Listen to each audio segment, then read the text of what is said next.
Hello there, my name is Miss Amber, and I'm here with your English 11A live lessons for today. So we are on the second to last or the penultimate lesson for 11A. So we're in the home stretch, hang in there. We're near the end of the unit. So I'm going to actually jump right in. Today's lesson is going to be on American naturalism, as you can tell by the title of the video. So you'll be learning all about that, what affected it, um, what pushed it to become a writing movement, and what it's made up of. So we're just going to hop right in. I'm going to share my screen here, put myself up in the corner like I usually do. And we are starting from slide number 5 today. Now, slide number 5 starts off, usually you get like a summary or a little information that gives you like a little heads up about what the rest of the lesson is going to be about. And this is no exception. So they start by giving you the background for American naturalism, talking about Charles Darwin. He's the first name that we see in this lesson. So most people remember Charles Darwin from Survival of the Fittest. He was the person who came up with the theory that the strong survive and pass down genes to descendants in terms of the theory of evolution. Most people have heard of that. So he basically published his book with those theories in it in 1859. And those theories were considered new and revolutionary. They were things that people hadn't really heard before. Science as a field was growing in terms of how people did experiments and read data. So naturalism grew from this theory. So the general idea of naturalism is focusing on the cruelty of nature. Charles Darwin, in his book, basically talked a lot about how those with the strongest genes survive, as I said earlier. So the point is that within nature, you actually just have to be strong to survive, and nature doesn't especially care about your struggles or what you're trying to do, what you're bad at doing, what you're trying to improve in. It's just whether or not you survive. Now, writers took this information and basically put it into their writing. So here it says, these scientific advancements served as a basis for the depiction of environmental influences on humans in American literature. So they wanted to talk about not just nature being cruel, but also how basically nature and things in life happening as part of a whim, like happenstance, happen to mold people and change who they are on the inside. Like we are all changed by the events that happen to us. We are influenced by them. And so a lot of writers wanted to reflect this and show that humans are not just inherently good or bad through their own will, but that their environment and where they grow up and what they experience also directly affects them.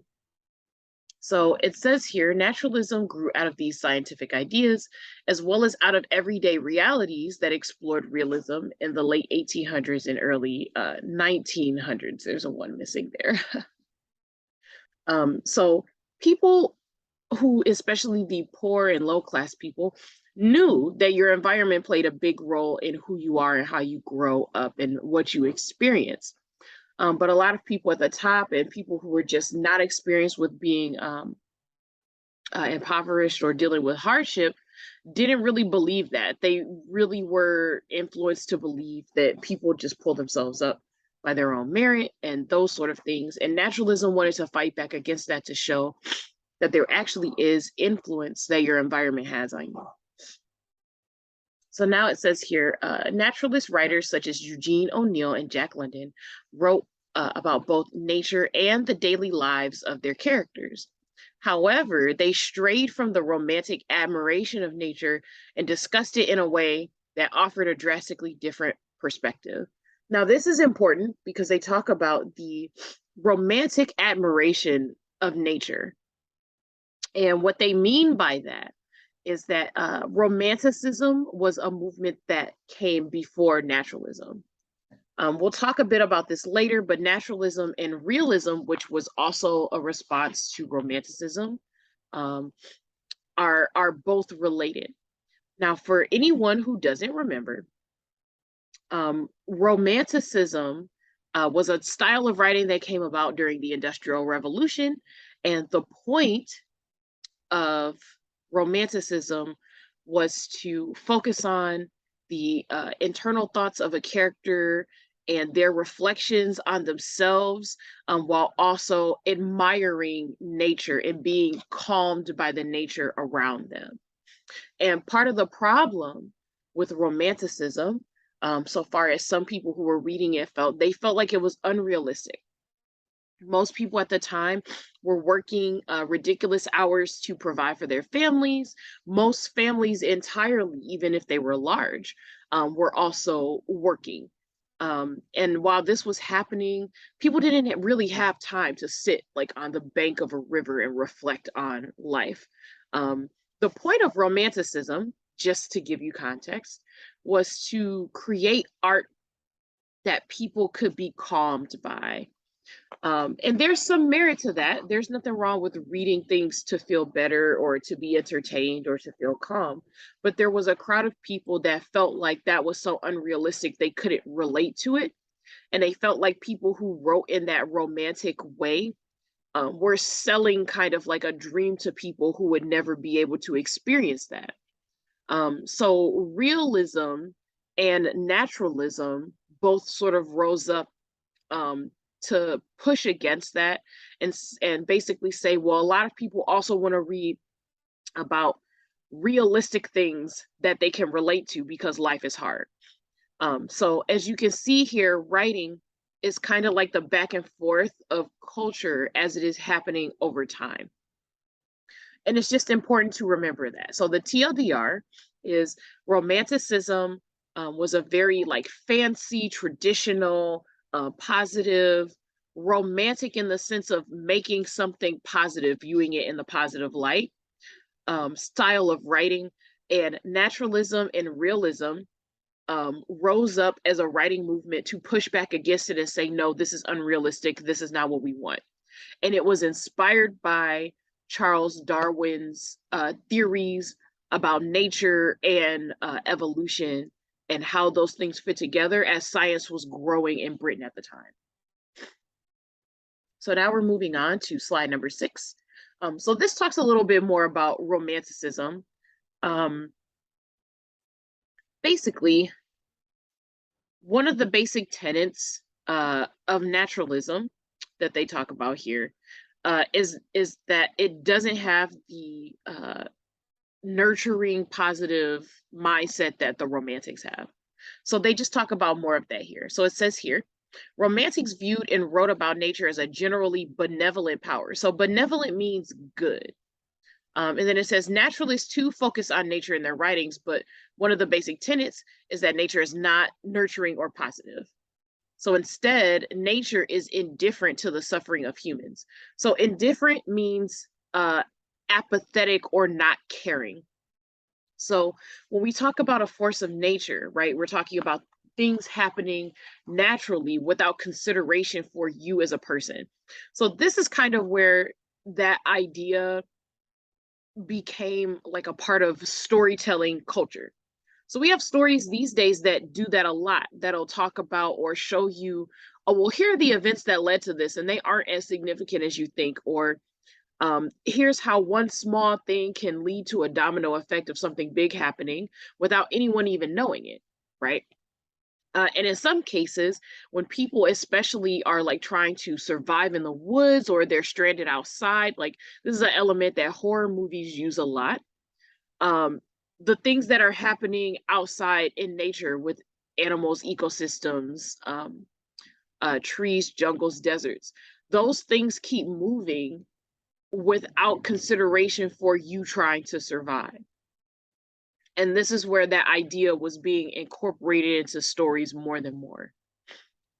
So it says here, also, unlike Romanticism, naturalism suggests that nature, heredity, and chance are the elements that control the fate of humans, which is exactly what I was talking about. In the eyes of naturalists, humans are simply animals who respond to natural and environmental laws and forces, often without knowing why they are doing so.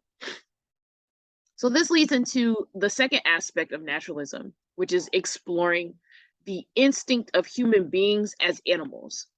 Up until this point, where Charles Darwin talked about his theories of evolution, a lot of the time, humans were not, or at least they were on the fence of being viewed as animals.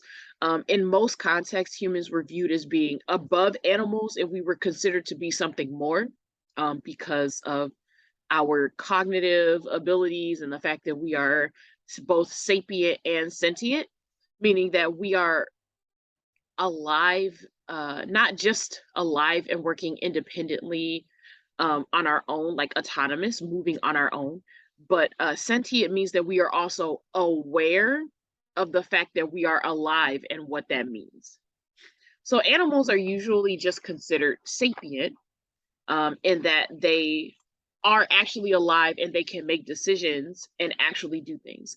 But sentience is something that is a little more unique to humans. We're aware that we are alive, we know what that means, at least to some degree, and we're able to make decisions about how we live and the way that we live because we're aware of the fact that we are living beings that can think for ourselves. So, because of that, there were a lot of people who didn't consider human beings to be animals. But Charles Darwin and other scientists at the time were pushing the idea that we absolutely are. We share a lot of similarities with animals in different ways, and that we just happen to be more developed than a lot of them are. So, this being revealed through science and scientific discovery means that writers could actually try to address human instinct as part of our animalistic nature instead of just sort of falling on religion to write humans off as being born good or bad, which is a lot of what had been happening up to that point. There was some writing that tried to point out that humans are like complex and that there are things that happen that make us good or bad. But this was the first time that there was like a major idea in terms of writing that humans were shaped by the environment they grew up in because we are animals, the same way that animals are. So we also talk about realism here just for a little bit. In the next couple slides, also talk about realism and naturalism and how they relate to each other because they seem very similar. If you remember from the earlier slides and earlier lessons, realism is also a pushback movement against romanticism, where we write about things that actually happen to people, like your average person. And they tried to show that humans make decisions that are not great sometimes. Things are not all what they seem. Things are more complicated than just if a person is bad or good, or if they believe in God or not, or if they even like their philosophies, their thought processes, if they even believe in good or bad towards other people. It just tried to show a more realistic view of that. Naturalism focuses a little more on nature, and we'll see some of those comparisons in the following slides. Right here, we get started though with that comparison. So it says realist literature diverged from romantic ideas. So diverge means to branch off into a different path. So diverged from romantic ideas and attempted to provide a completely accurate depiction of life. So that's accurate meaning true or honest. While naturalist texts also portray life as it is, so that's something they have in common, they are generally more brutal and pessimistic. Some texts even use natural creatures to represent threatening or negative aspects. So they're saying that some naturalist writings will use animals or different other things that pop up in terms of like threats or problems that humans have while they're out in the wild to represent negative things about humanity, like as symbols, or to represent uh, bad decisions that humans can make or things that humans do. Naturalists were not afraid to represent even the worst parts of life, including death, and their often grisly authenticity. So it was considered not necessarily taboo, but you were definitely considered to be kind of edgy if you focused your writing on death or anything that might upset people at this time. And there was a difference between like being uncomfortable and actually upsetting. So death was one of those things that people tended not to write about like in a lot of detail. But naturalists definitely push the idea of being able to write about those things accurately, especially because death is a natural part of life for animals and humans are animals. So this idea of counting and considering humans as animals and treating them as animals in these works to show the true nature of like being a human being pushed a lot of other things too, small things like writing about death more often, about being more direct and frank about the negative aspects of humanity and that kind of stuff. Okay, we're gonna move over to slide number 8, which talks about the value of setting. So, um, just to give you the definition here, setting is the when and where a story takes place. So if you're reading a story and someone were to ask you, oh, where are these characters? When is this happening? Usually you're able to give them an answer. Usually that answer is something like, um, these characters are in Britain, for example, since we're talking about the naturalist movement. And if someone says when, you might be able to say, oh, this story takes place like in the winter. That counts as a time. A season counts as a time of year. You might be able to say, this book is about a solid week in someone's life and how bad it can go. For example, if we move to like a popular book like Harry Potter, when is over a school year because we get to see what the characters do from the beginning of the school year to the end. Um, if we're talking something like a video game, like so let's say we're talking something like one of the Halo games, when this story takes place could be after a major war or over a period of time where we're trying to get revenge on the enemy. Sometimes the when and where is very specific, and sometimes the when and where is pretty wide. So sometimes the story will take place in different cities on a planet. Sometimes the story will take place in one house in a city. Um, and that's the whole story from beginning to end.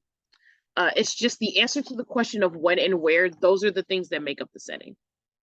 It says here that the setting of a text grounds readers in a specific time and place. So the idea is for you to feel that the story is more real because you have an idea of where the story is.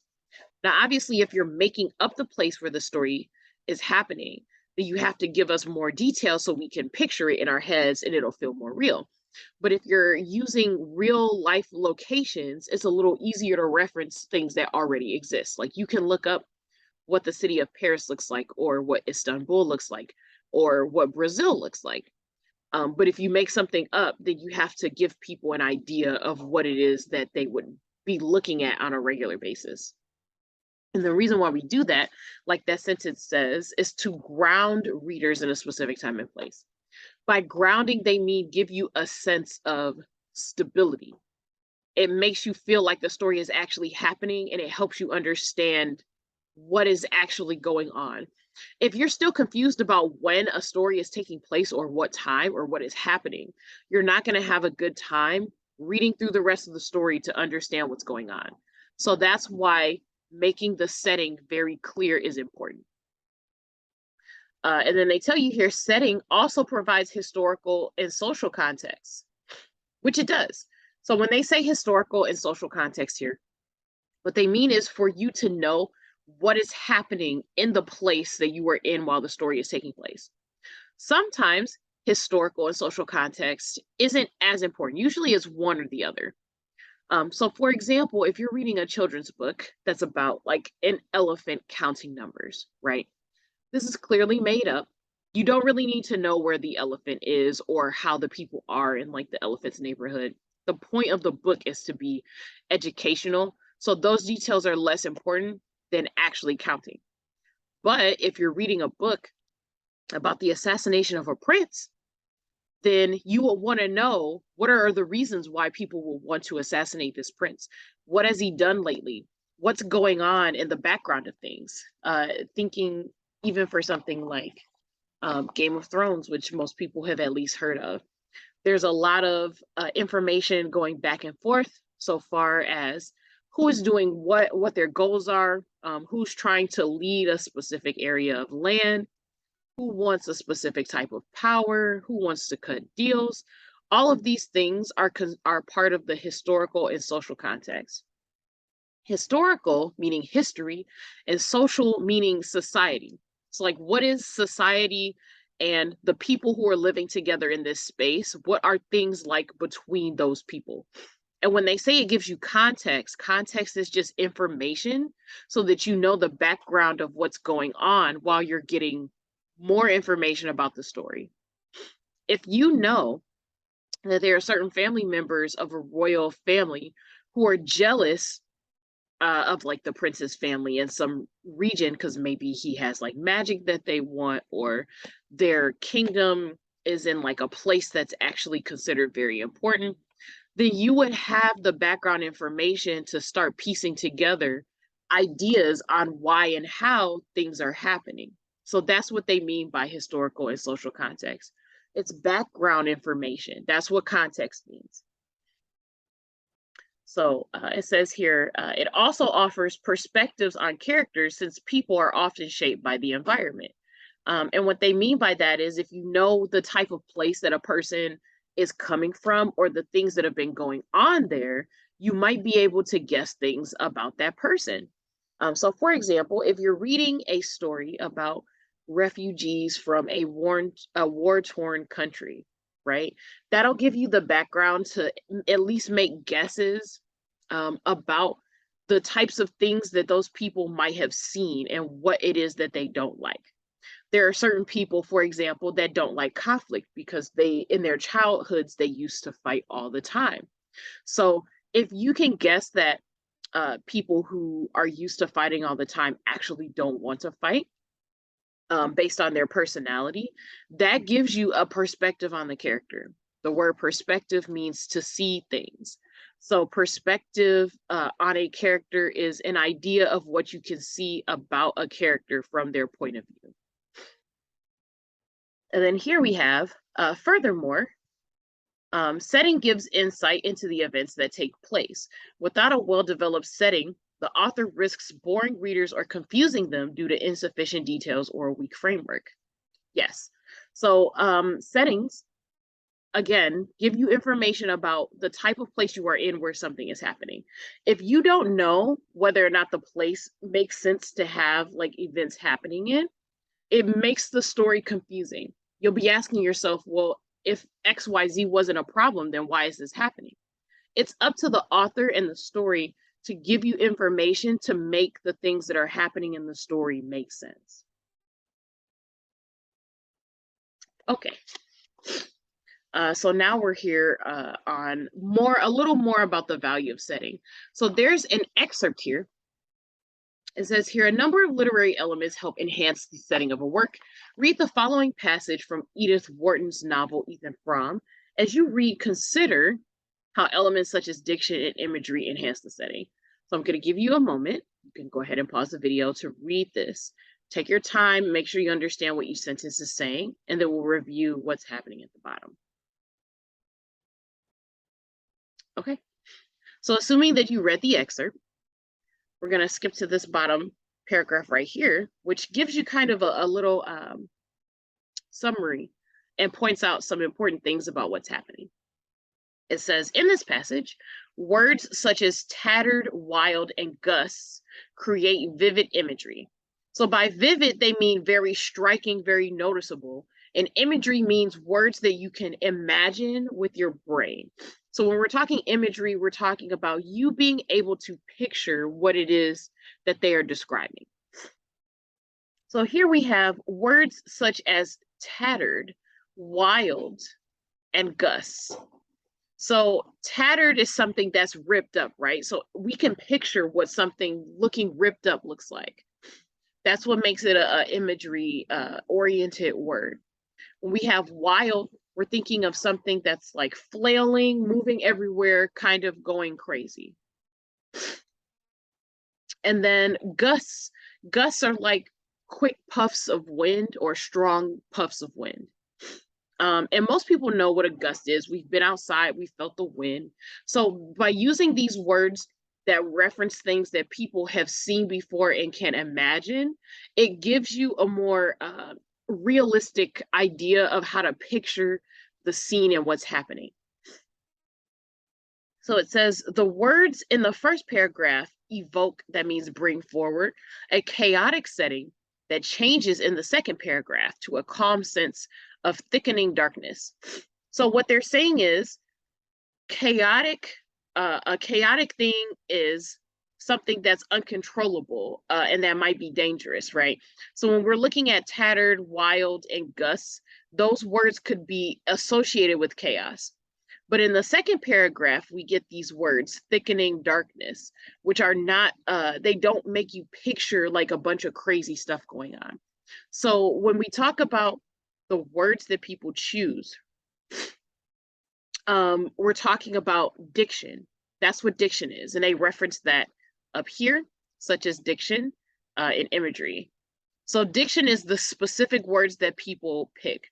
Now, when you're talking about tattered or, like damaged clothing, you could describe it as ripped. You could describe it as raggedy, but they picked tattered on purpose because they wanted you to picture something that looks like really damaged, like something that's about to fall apart, something that looks like chaotic and out of place. So the types of words and what they're associated with that you pick make a difference in your writing because different words have different tones. Like there's a difference between saying that someone's mad at you, saying that someone is angry at you, and saying that someone is in a rage about something that you did. Like those words feel different.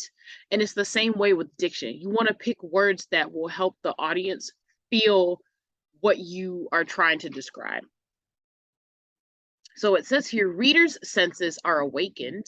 And by that, they mean it's easier for you to picture what's going on. And they too are placed amid the unrelenting thick snow. So the idea of these words is to help you imagine that you are there in this scene. It says the overall setting and descriptions help to produce a heavy, somber mood. So they didn't use words that have like happy or normal, typical ideas attached to them. They picked words that make you think hard about them and that feel very dense and like they're a lot. So whenever you come across and you read something and you want to ask like, why does this seem so extra? It's usually on purpose, and they usually picked those words on purpose. That's what diction is. Okay, so now we're moving on to slide 10. Slide 10 just makes a point about the setting in naturalist stories. So it basically tells you that the setting in naturalist works help shape the destinies of the characters. So that means where the characters are play a big role in how the story goes. So in the passage that you just read, the unpredictable and persistent snow hinders or makes it more difficult for the narrator to make progress to Starkfield. And that's the destination that the character's going to. So in other works, the characters are impeded or there's other like obstacles that are more dangerous or detrimental. And many characters become victims of their environment. So what they're saying here is in a lot of naturalist stories, the characters do not survive. And some they do, but in a lot of them, they don't. A lot of the naturalist story points is to show you how indifferent, like we said, like apathetic, how much nature doesn't care, and how difficult it can be as a person from a civilized society with other humans to actually survive in nature, even though animals are also, or humans are also animals. Okay, so we're going to move on to slide 12, which talks about pacing. So they give you the definition up front. I will put that in your notes if you think you need to. Pacing in literature is the speed or rate at which a text progresses. So when they say a text progresses means to move forward. So they mean the speed or rate at which events are happening in a story. So, like the setting, the pacing of the text contributes to the overall purpose and meaning of the work. So, for example, with pacing, you could spend one sentence writing about what happened. You could spend one sentence explaining what happened. I went to the races and won my bet, would be a one sentence description of something happening. But if you want to make it feel like it's going slower or give more detail, you could write several paragraphs about it. You could describe the ride there, your feelings building up, the information that you've watched about the different horses in the race. Maybe you've met a couple of the horses yourself if you know people or have connections. Maybe you spoke to someone that knew a lot about the horses that were going to be a part of the race. You can talk about what it was like to get your ticket. You could give us details about getting to your seat. You can describe the different people that you saw while you were in there. You can describe how long it took between when you sat down and when the announcer comes on to when they announce the race actually starting. You can describe the race while it's happening, the colors that people are wearing while they're racing, which tracks they're on, if any of them trip and fall, if any of them start to go faster or slower. You see what I mean? Like you can give more or less detail. The more detail you give, the slower the pacing is because it takes longer for the reader to get through the description of what happened. The shorter your description is, the faster your reader can get through it, but the less they know about what happened. So when you're writing, you have to choose, you have to pick and choose which parts of your story should go fast and which parts should go slow, especially based on what's actually important to the story. If the detail isn't super important, then you probably shouldn't spend that much time on it. But if there's a lot of information there and you think that your reader should know about some of the details, like if they will help them solve a mystery later on or give them a hint as to who is up to, hatching an evil plan or a way that the hero can figure out what to do. All of those things are stuff that you have to consider when you're writing to figure out if your story is taking too long or if the information is important. And it says that here, authors must find the right speed to convey their ideas. And then it says here, authors can manipulate pacing, so that means make something longer or shorter, to create a particular mood, like urgency or slow mounting suspicion. Diction is one way to create mood through pacing. So what they're saying is you can use words that are more complicated or simple to make your sentences read faster or slower. And then they give you an example by Ambrose Pierce. And this is an occurrence at Owl Creek Bridge. And it's to manipulate the pacing of the text to add to the mood. And this is just in one sentence. So there are ways to manipulate pacing even in just one sentence, let alone one event in a story. So it says here, a rising sheet of water curved over him, fell down upon him, blinded him, and strangled him. So the deliberate diction, so that means the choice of these words, of the verbs fell, strangled, and blinded, creates quick and frantic pacing. So these are all urgent words. When someone falls, it can be dangerous. Obviously, if someone is being strangled, that is dangerous. And when you're blinded, that's also a problem. So these are words that are supposed to make your brain think, oh no, that's not good at all. That's terrible, right? So it's supposed to kind of trick your brain into reading the sentence a little quicker because there's such dangerous stuff happening. So it says here, along with diction, sentence structure also helps the pace. So obviously, if the sentence is longer or shorter, that'll affect how you read it. So it says here, note how the sentence is structured in a string of quick phrases. So these are quick phrases. So we have this long part at the beginning, which tells us what's actually happening. A rising sheet of water curved over him. So we know that he's being pushed underwater, right? But the rest of these are quick. Fell down upon him, blinded him, strangled him. These are quick phrases. And the fact that this author didn't take sentences to describe how the water fell on him, what it felt like to be blinded, how the water made him feel like he was strangled, because you can describe those things as in separate sentences. You can describe water rushing into your lungs, the burning sensation, the force of the water pushing you down. You could describe all of those things, but he didn't. And the reason why he didn't is because he wanted this to read quickly and express the urgency or like the danger of the situation. So the syntax, that means the sentence structure, and the diction, that means the words he chose, provide an immediate pace. Immediate just means like it's happening right now. So this sentence gives you the idea that all of these things that are happening is happening right now, and it's important to convey the urgency that this character experiences. If you make someone read a whole paragraph of what it feels like to be drowned, what that tells you is the author cares more about you understanding what the feeling of being drowned feels like, and a little less about the character that's going through it.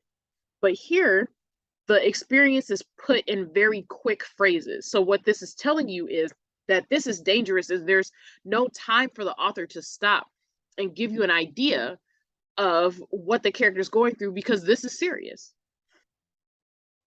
And then they tell you the obvious at the end, right? Shorter sentences in paragraphs frequently create faster pacing, whereas drawn out sentences in paragraphs slow down the pacing. So shorter, faster, longer, slower. That's basically what this is. If your sentence is long, it'll make things slow. If your sentence is short, it'll make things fast. And that's not necessarily the whole thing, but that's kind of like a shortcut way to think about it. Now here on slide 13, we also talk about the structure of the text itself. So you can make a whole story seem fast or slow based on how long it takes you to describe things. So it gives you the example of the Declaration of Independence. It's divided into 4 parts. A preamble that announces the reason for the document's creation, that's 1. A declaration of people's rights in relationship to the government, that's 2. A list of King George's crimes, that's 3. And a conclusion. So the conclusion is that the US should be free, number 4, based on everything else that they put in the text. So Thomas Jefferson, who wrote the Declaration of Independence, used this structure to build a claim. So he does this by establishing the purpose, that means telling us why, developing the proposition through examples. So the examples of why they should be free, including both what the people want and King George's crimes that he feels also back up why they should be free. And then he demands a call to action. So that's the conclusion, where he says, not only should we be free, but Americans should be pushing for us to be free as well. And he organizes this text and creates a steady pace. And he develops his claim a little slowly. He wanted to pile up so much evidence that it felt like while you were reading, there was no reason to say no. So he developed this a little slowly through 4 separate sections. All right. So now we're going to hop over to slide 16 and talk about pastoralism. So just as a recap, so that nobody's lost, we are talking about something related to naturalism and realism.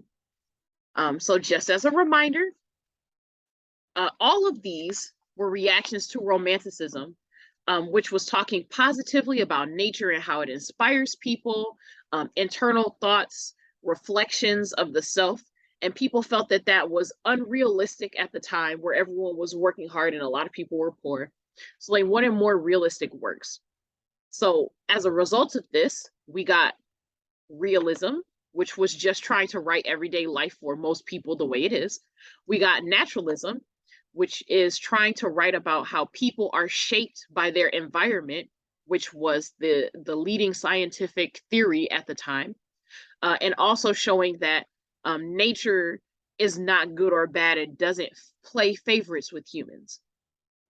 Now, pastoralism is a type of naturalist um,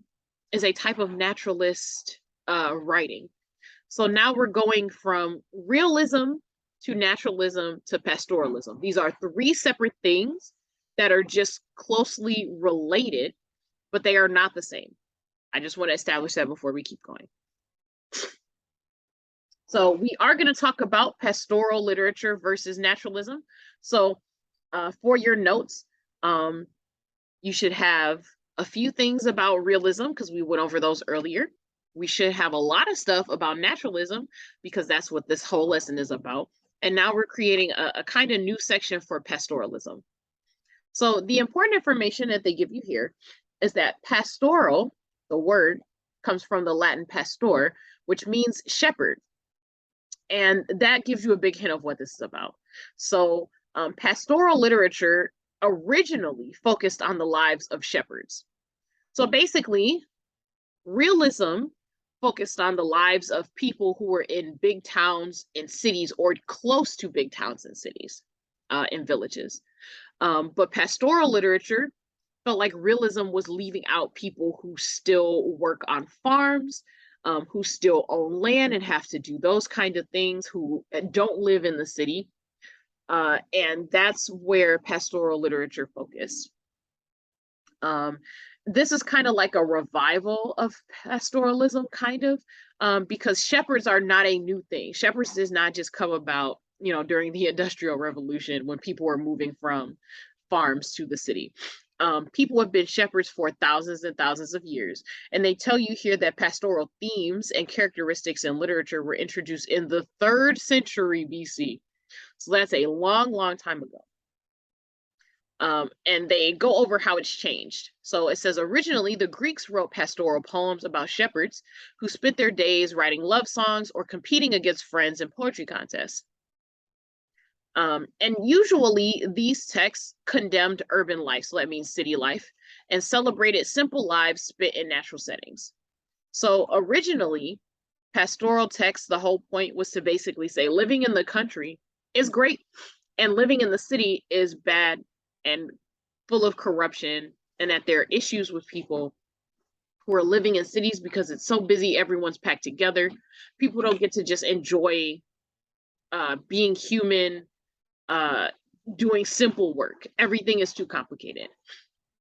And the first known instance of pastoralism, so this is the first time it was seen, is found in the Greek poet Theocritus's book Idyllus, which contained a short bucolic or rustic poem.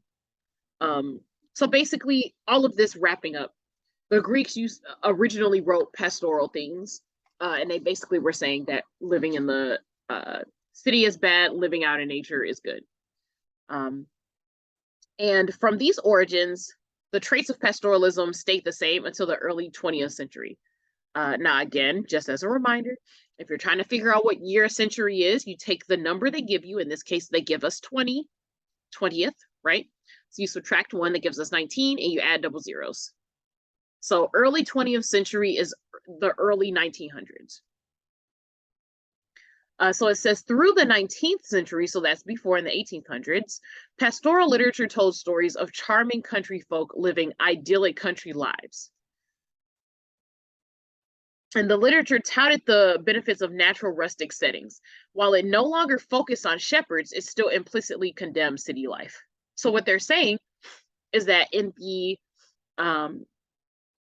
1800s, up until the 1800s, basically, they stopped focusing on shepherds specifically and just focused on anybody that lived in natural rustic settings. So out in the boonies, like the real boonies, where your neighbors are several acres apart. you have to drive into the city if you actually want to shop or do anything. So that's what pastoralism focuses on. So on this next slide, we're going to get a little more information about how it's linked to naturalism. So pastoralism is linked to naturalism for a couple of reasons. Pastoralism and naturalism were both reactions to Romanticism, like I said earlier, and both of these literary movements took place in the late 1800s. So this is following the Industrial Revolution, right? So a lot of these movements can be mistaken to be one and the same. So people do also mix up naturalism and realism too. But all of these are different. So just again, realism, pastoralism, naturalism, all three different things. And then they explain how they're different. Pastoralism deals with the nature of deals with nature and animals, but it's a little more romantic in theme. So I would think of pastoralism as like an in-between for romanticism and naturalism. Because people who live out in the boonies on farms and open land, they do actually have to get along with the animals that they work with on farms, things like that. So it is a little more romantic. Usually the goal of pastoral life is to be able to work the land to survive.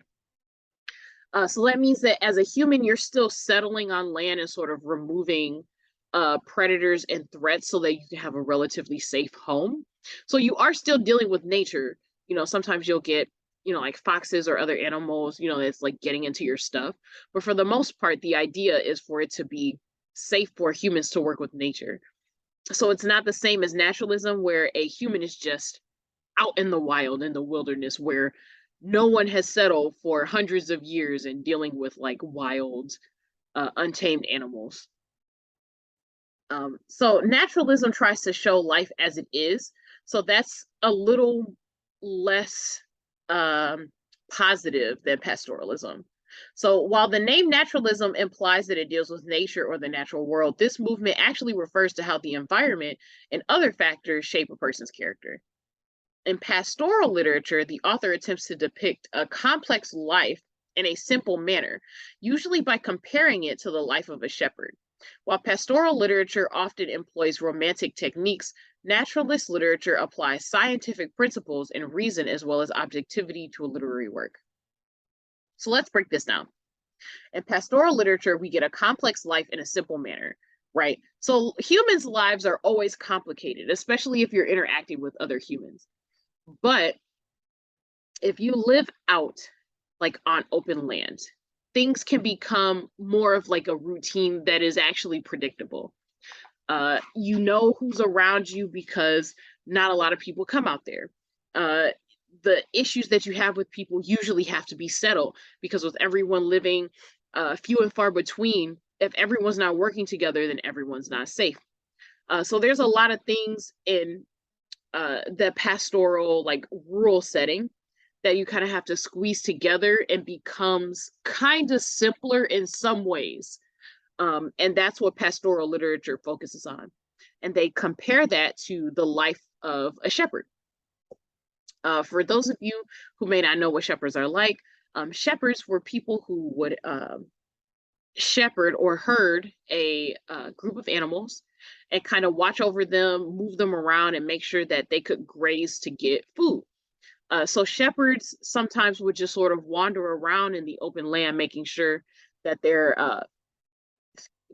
flock or group of creatures could get enough food, taking care of them. If any of them were like giving birth or something, you know, like helping them with that. So shepherds would roam around for a long time by themselves and then come back to like a central area where the people that they are loyal to or the people that make up their community are. If you have a group of animals like cows or horses or sheep, sheep are more common if you are a shepherd. Those animals eat a lot of grass. So they can't just stay in one place. They have to move, especially because if you have them strip the land of every single like piece of plant or grass, nothing will ever continue to grow. And people realize that very quickly. So shepherds move around with their flock. And usually that means that there's a simple life of you watching over the animals, sleeping, waking up with them, and moving around.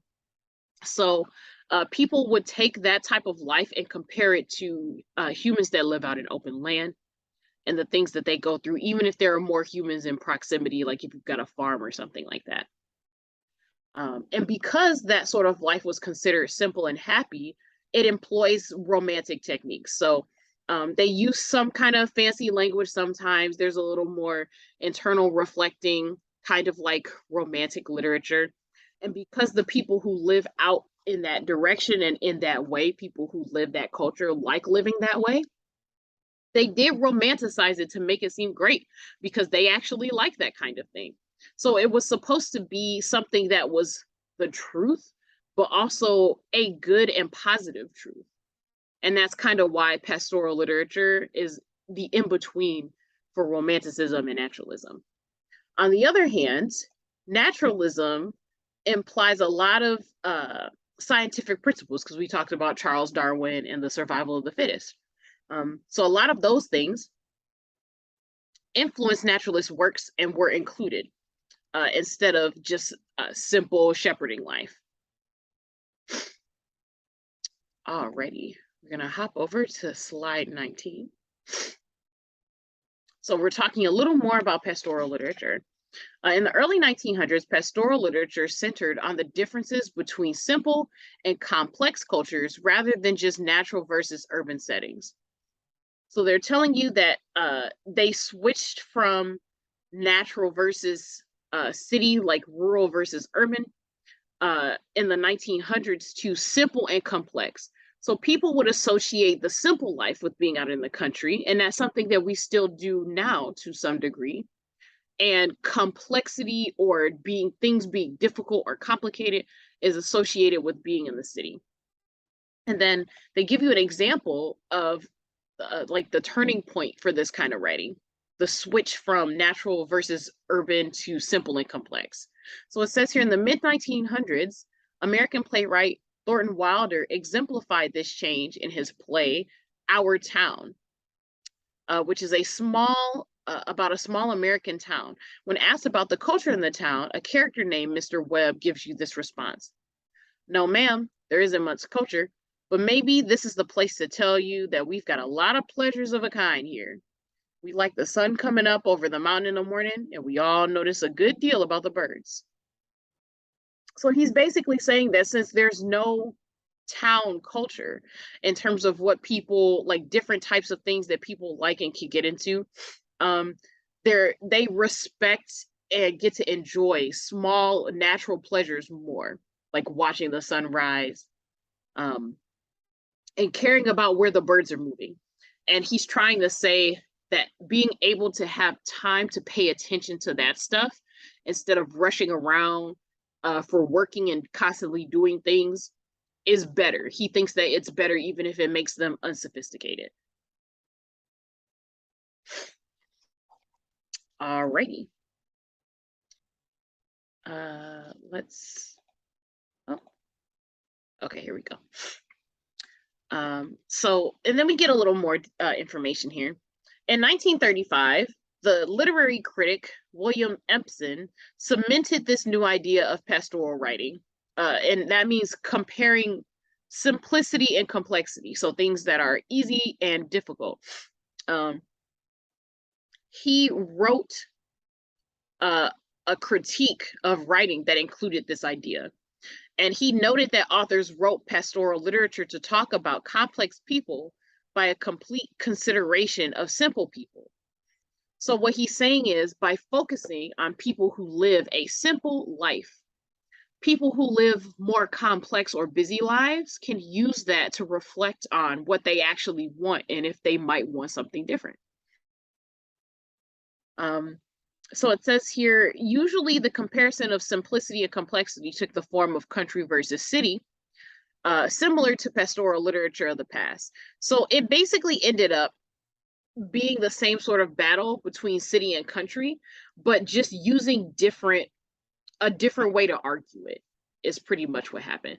So instead of just straight up talking about how city life is worse than country life, they talked about how complicated it is to stay in the city versus how easy it is to be in the countryside, and focusing on people in the country to show that there are people outside of cities that do have lives. And then it says sometimes it was shown through an examination of children in contrast to adults, or an exploration of the transition from childhood to adulthood. So, what they're saying here is um, when you are a child, things are simple.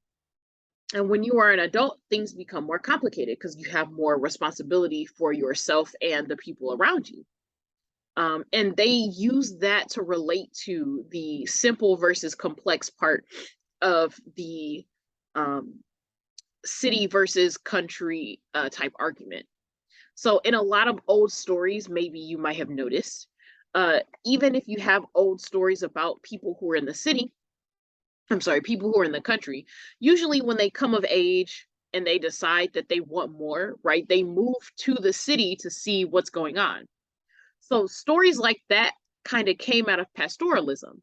So when you're young, if you lived out in the country, you move to the city to see if there's more work for you, if you don't like what's going on in the town or you want more.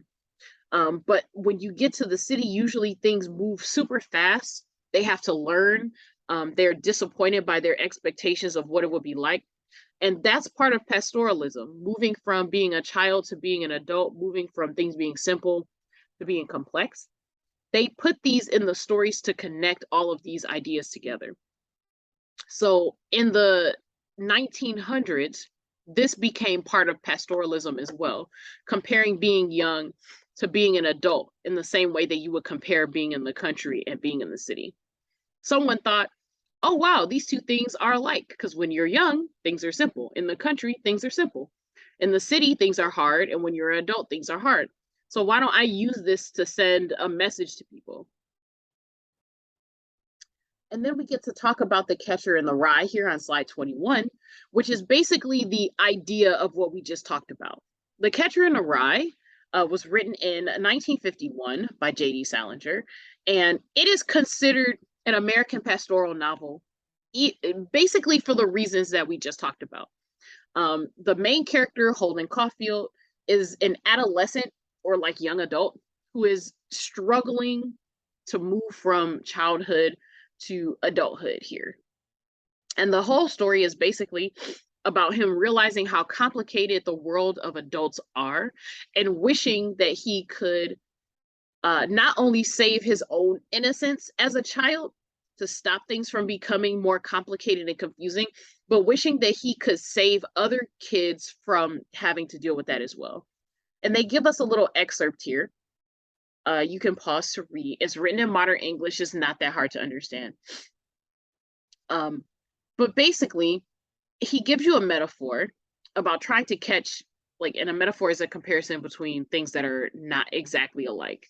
But he compares catching kids falling off of a cliff to trying to save them before they can be spoiled or disappointed by becoming adults. He wants to save them from the dangers of growing up and try to preserve their childhood and innocence. And it says this idolization, so that means talking about youth as though it's some great thing. And simplicity is typical of pastoral literature, and especially as the critic Empson that we talked about earlier pointed out, modern pastoral literature. So as a summary of everything that we sort of learned here, we learn about pastoralism and how it changed over time. It used to just be about comparing the city to the country. Pastoralism was basically saying, well, the country is better than the city because there's not as much corruption, it's not as complicated. And then we got into a few more ideas about how basically the city was more complicated than the country, which is simpler. And then from there, we moved into pastoralism being the story of moving from a young person who has a simple life to being an adult with a complicated life. So that's how pastoralism has changed over time. At first, it was country versus city. Then it became simple versus complex, and then from there, it's become being young and being an adult. So now we're gonna go to slide 24. Slide 24 is a video about symbolism. So I'm gonna have you pause to watch this. It's a pretty short video. It's only 3 minutes. And when you pause, I'll give you a couple pointers about things you should go back and take a look at. Do not take my pointers to mean that you should skip the video. I'm only really giving you definitions that pop up in this video, but there's other information there. So go ahead and pause, and I'll wait a moment, and then we'll resume. Okay. Hopefully you recently just watched the symbolism video. So I just want to point out a couple things that, and just make sure that they're clear, because there was a lot of information in this video, and I want to make sure everyone understood at least the definitions that were given there for you. So they start by telling you that writers use symbols to add meaning and layers to their writing. So we're thinking, try to think in the mode of like a double entendre, right? So if you're listening to a song or you're reading a poem, and you know what a double entendre is, right? Is when you put something into a line, a piece of writing that you have, that means more than one thing. So that's what symbols are. So they pretty much explain to you that symbols hold the same, so symbols that hold the same meaning across cultures are called archetypes. And I want to give you an example of what an archetype is, right? So an archetype would be the devil representing evil. In most cultures, the devil represents evil. Sometimes you'll get a couple stories that try to like twist it around and give you a new perspective on that. But generally, most people think that the devil is bad. So the devil is a symbol of things that are evil, right? So when you can recognize that symbol, no matter what culture you're in or across a lot of cultures, that would be considered an archetype. And another example would be light being good and darkness usually representing evil. Again, sometimes you have stories that sort of like twist it around and say, well, what if this was different? But in most cultures, light things are good and dark things are evil. We even see it in like cartoons with color schemes for villains and things like that. Usually if you're bright, you're supposed to be representing the side of good, and if you're dark, you're representing like dark colored in terms of like your theme. So if we're talking dark greens, dark purples, dark reds, blood is like a dark red color, for example. So things that are darker colors usually represent some sort of corruption or evil. And because you can recognize that in a lot of different cultures, it is called an archetype and not just a symbol. And then there's also a couple examples that they give you of other symbols. So like for pastoralism, for example, things that are simple represent things that make people happy. That's how it's written about there. And usually things that are complex or complicated are represented as being bad. Now, we know that things that are complicated are sometimes good, but in general, people wish that life could be easier. So they associate easy things with things that are good or beneficial to them. And that is a type of symbol. Alrighty. We're skipping over to slide 26, and we're finally getting to our reading selection, which is the open book. So we get information about Stephen Crane. Important points are he was born in 1871 into a family full of writers. Right here. He became a journalist in New York, and later was a reporter and war correspondent. So that means that he spoke to people and carried information back and forth about the war. He's known best for his fiction and poetry. And then we get a list of some of his works. So we've got The Red Badge of Courage, and that's his 1895 novel about the Civil War. It was very popular, widespread praise, and established him as an effective naturalist author. So naturalism works really well with stories like war because you need that sort of raw, objective, like unafraid to describe what actually happens in detail type of thing. He had not actually fought in the war, but because he did so much research as a journalist, he was able to write uh, combat scenes and battle scenes very realistically. That's his most famous work. But the reading selection we're going into today is The Open Boat, which is based on his personal experiences. In 1897, Crane was traveling to Cuba to report on a revolt, and the ship he was on actually sank. So he managed to get to safety with other passengers, but he used this to write the story The Open Boat, and that's the reading selection for today.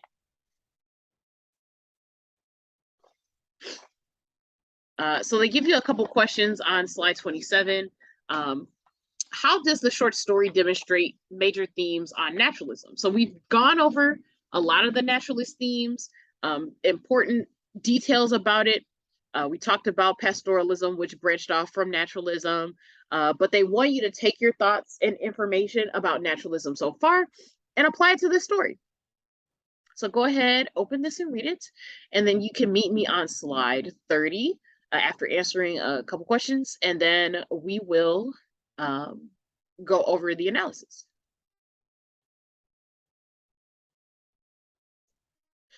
Alrighty, we are on slide 30 for the analysis of The Open Boat. So the most important thing is how this is written, right? Because a lot of naturalism is how you write things. So we know that in the story, if you read it, the sea played an integral, that means very important, role in shaping the events of the story. So the color of the sea changes from slate to emerald green. So slate is kind of like a cement, like a dark blue cementy type color, a blue gray. So it changed to emerald green and streaked with amber lights. Amber is a yellow type of color.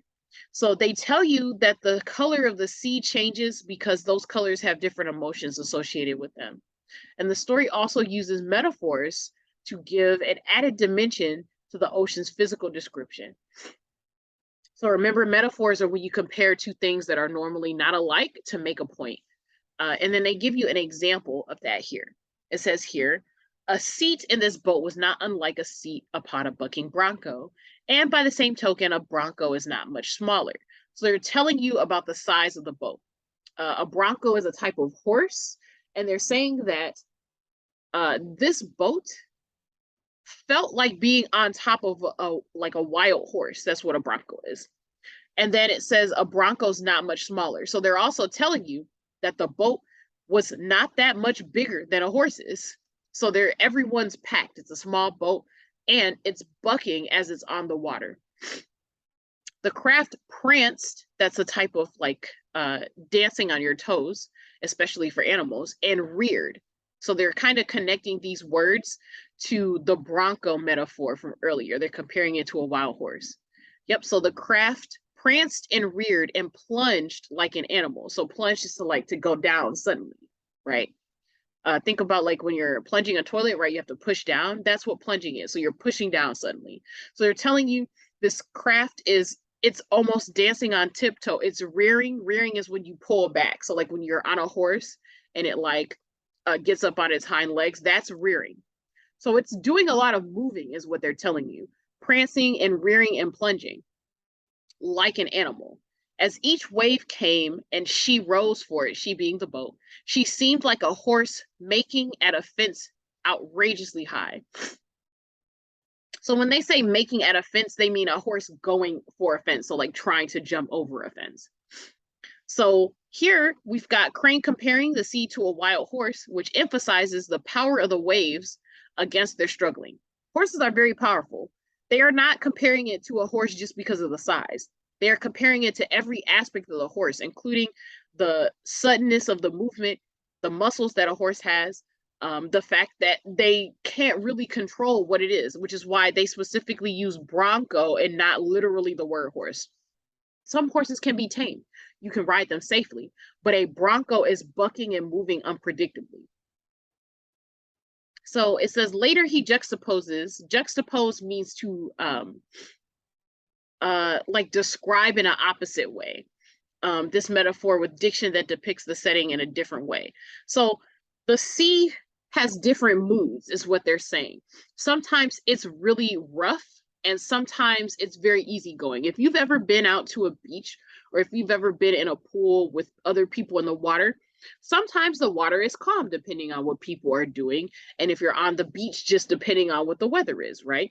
But there are other times where the waves push against you really strongly because of how other people are moving, or just the weather and what the waves seem like that day. So even though it's like a wild horse in this description, later on in the story, the waves are described as picturesque. So they should be in a picture, and splendid, which is a positive word. So this is basically telling you that the sea can be a lot of different things at once. And it says through third person omniscient narration. So what this means, third person is when you're an outside person reading about the story. There are three different points of view. First person is I, me, and my. The story is happening to me. I'm telling you what happened to me. Second is you or your. It's the story talking to you. This is what happens to you. You open the door and this is what you see, right? And then third person is he and she are doing things. You're taking a step back. There's a couple different ways you can write third person. Omniscient is one of them. Omniscient is when you know every single thing that's going on. You're basically God so far as the story goes. So the story is describing to you everything that everyone is thinking and feeling. You know everything that's happening in the story. So they're saying here that combining these descriptions of the ocean with you knowing all of the thoughts and feelings of every character, the contradicting details, so these details that seem the opposite, the sea being picturesque and also like a bronco, tells you that it's not the ocean that changes, but the way that the stranded men perceive the ocean at a given period of time. So the ocean is a thing of nature that always changes, right? The ocean does not stop changing just because humans are in it. Sometimes it's calm because of how the weather is and how, like, what time of day it is, what type of time of year it is with the moon and the force of the pull on the ocean and which specific ocean and what time, right? But some of these things are a little predictable. There are patterns to how the ocean behaves. But as the men who are on that sea see it change over time and get used to dealing with it, they recognize the patterns themselves. It changes how they think of the ocean. And it says that the details also paint the ocean as a vast landscape, which helps to accentuate its power over the men struggling to survive in the small dinghy. So a vast just means very wide. So a wide landscape. And if you're in a boat on the sea and you can't see anything around you, the sea looks like all there is. So part of the description is realistic and also to accentuate that it's just those men in the boat and the sea. There's nothing else. So the power of the ocean and what it's doing to the boat is part of the idea of chance that they have to survive. The boat doesn't have any type of engine. It doesn't have any real power to push them in one direction or another. So they're relying, and they have to rely on the ocean, which doesn't really care that they're there, to try to get them where they need to go so they can survive.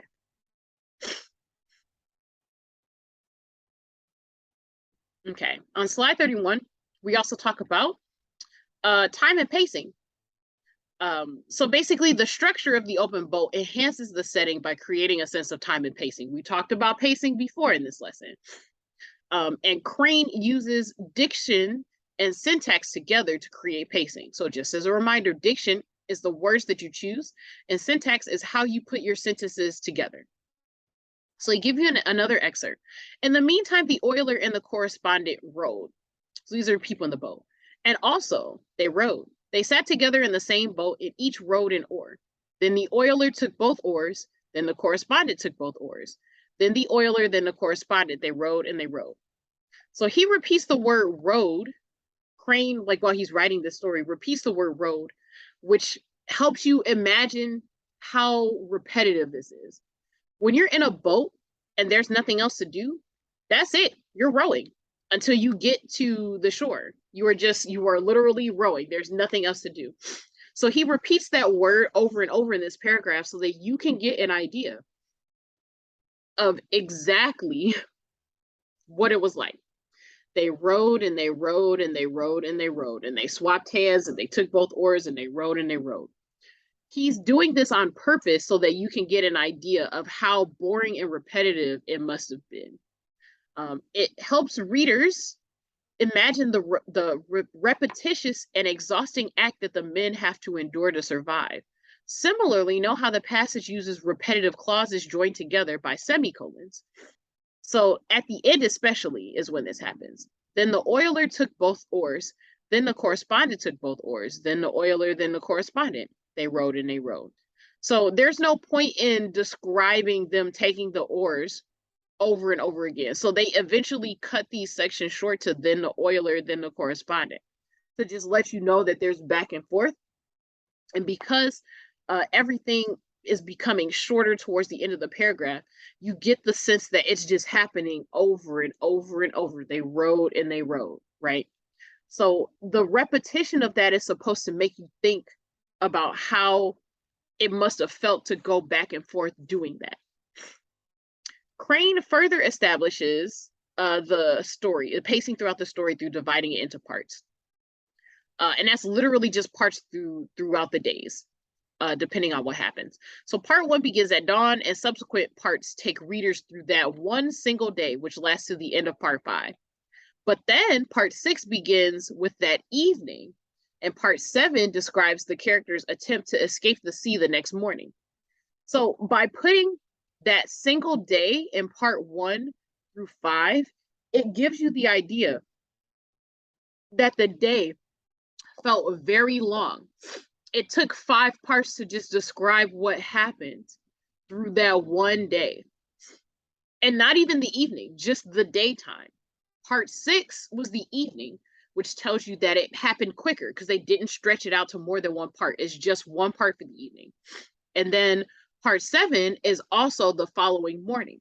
So by structuring the story that way and giving that one day multiple parts, it tells you that that day was long. It felt so long to the people who were living through it.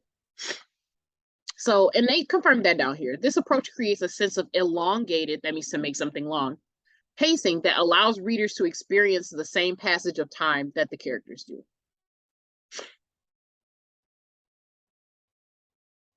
So we get a little more here. This is the last of it. So we're talking about the naturalist nuances, so like naturalist details that are here. Initially, the men at sea are optimistic that they'll be saved, but as the long day drags into the evening, their attitudes begin to shift. So they start off being optimistic, and as the day goes on, they become less optimistic. They become kind of pessimistic. They don't think they're going to be saved. I am going to skip this excerpt, but you should absolutely read it so that you can have an idea of the example of their attitudes changing. But they begin to realize that the sea doesn't recognize their efforts to survive. So that's the naturalism right there. They're on the dinghy. They want the sea to work with them so that they can actually survive. But they have to have the moment to realize that, like, the ocean doesn't care if they live or die. The ocean is just doing what it always does based on the rules that it always does things. It literally is just water. It cannot care about them. It's not going to help them reach the shore. It's not punishing them. It's just not doing anything at all except what it normally does. And because the sea is the same in terms of the changes it normally goes through, they kind of become pessimistic because they realize that there's no force that's going to push them to survive. There's nothing helping them. It's just them.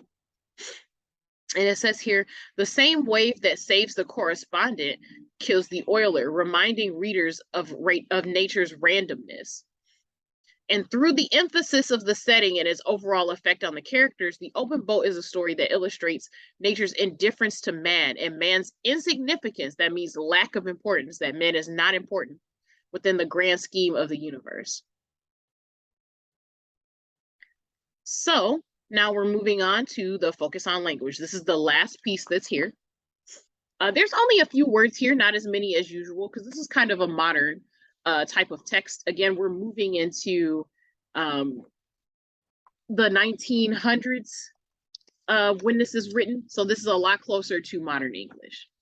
So we've got the words demure, dilatory, gravity, proffer, traverse, and wane. So as always for these, if you think you just need the part of the word and part of speech and the definition, go ahead and do that. But if you think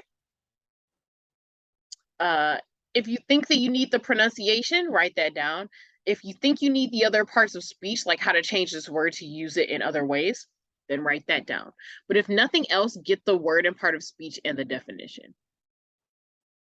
These next few questions are going to be just about the vocabulary words. Oh, right. I forgot there was a part 2 for this. Sorry about that.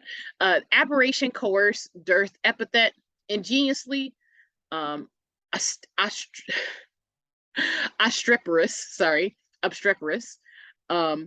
opprobrious, and respite. So these are all here. Again, word and part of speech and definition. Still not as long. I've seen some tables that are 3 pages long for this class.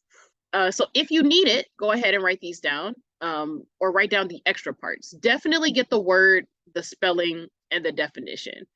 If you're getting this table, you will have questions about these words on the mastery test. They do not ever give you these tables just for no reason. There's going to be a drop down or a matching, and it's just easier to write it down now instead of having to go back and look things up later.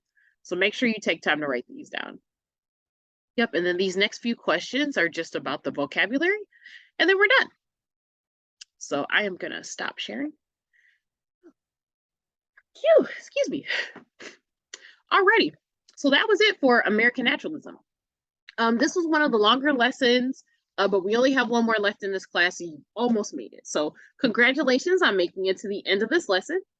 And you've only got one more left. We are in the home stretch. You are almost there.